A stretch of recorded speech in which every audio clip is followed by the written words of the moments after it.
Hello everyone and welcome to history class. आज की इस वीडियो में हम पढ़ेंगे इंग्लिश ईस्ट इंडिया कंपनी के बारे में। English east India company establish होती है 1599 में अंडर ग्रुप ऑफ मर्चेंट, जिसमें इंग्लिश ट्रेडर्स होते हैं। ग्रुप ऑफ मर्चेंट जिनको बोला जाता है नॉन एज मर्चेंट एडवेंचरर्स। अब 1600 में क्वीन एलिजाबेथ, जो इंग्लैंड की क्वीन होती है, वो एक चार्टर निकालती है और उसमें ट्रेडर्स को मोनोपोली दी जाती है कि वो ट्रेड कर सकते हैं विद ईस्ट के साथ। अब कैप्टन हॉकिन आते हैं इंडिया में परमिशन लेने के लिए मुगलों से, और वो पहुंचते हैं सूरत 1608 में। 1608 में पहुंचते हैं और जहांगीर के कोर्ट में जाते हैं, जहांगीर के पास जाते हैं कि वो परमिशन लेने के लिए, सीकिंग परमिशन फॉर ट्रेड करने की परमिशन लेने के लिए वो जहांगीर के पास जाते हैं, मुग़ल एम्परर जहांगीर।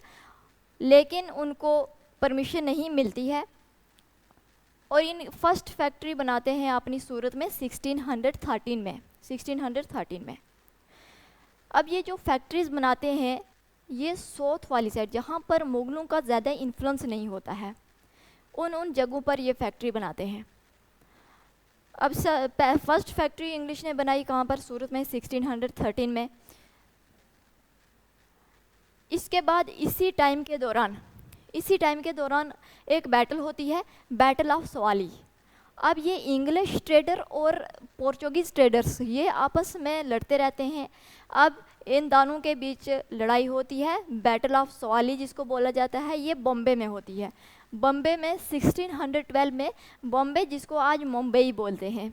कब होती है? 1612 में। किसके बीच? ब्रिटिश नेवी और पोर्चुगीज़ नेवी के बीच होती है, लेकिन ब्रिटिश नेवी पोर्चुगीज़ नेवी को हरा देती है। British navy defeated Portuguese navy. ये सब कुछ जहांगीर नोटिस कर रहा होता है, जहांगीर मुग़ल एम्परर। और फिर इसके बाद सर थॉमस रो जाते हैं to get permission from Mughal emperor.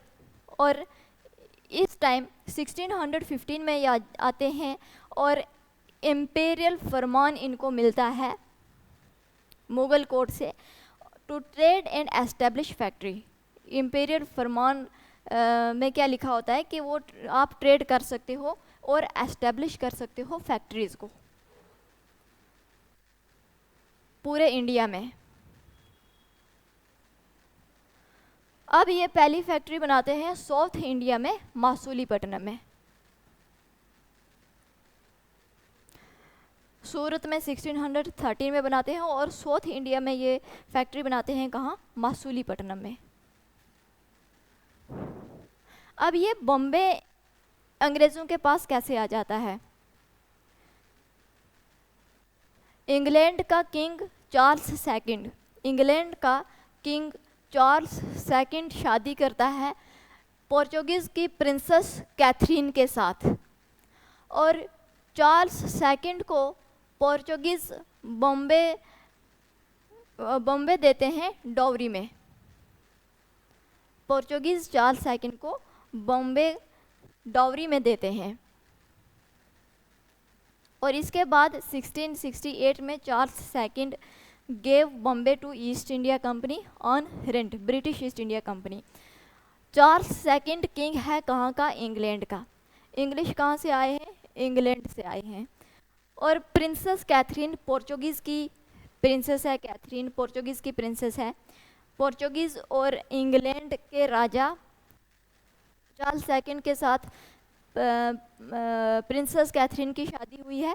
और जो पोर्चुगीज़ हैं वो उन्होंने बॉम्बे को डॉवरी में दिया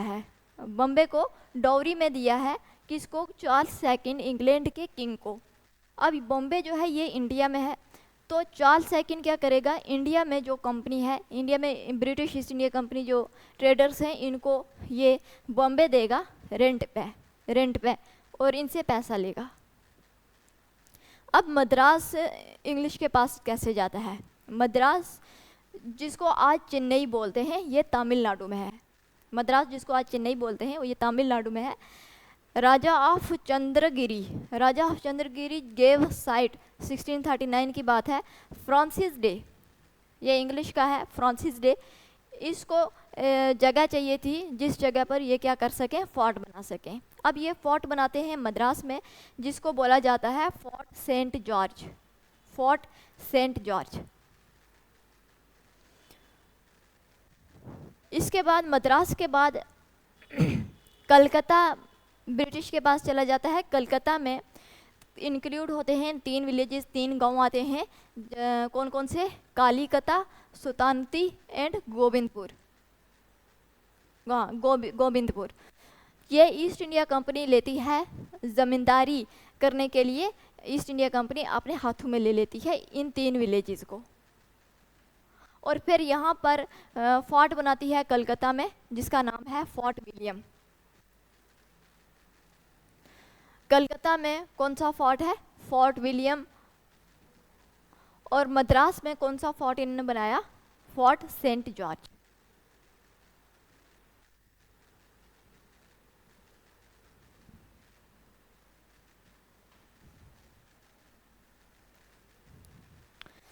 इस वीडियो में इतना ही रखते हैं, आगे नेक्स्ट वीडियो में करेंगे। Thank you so much.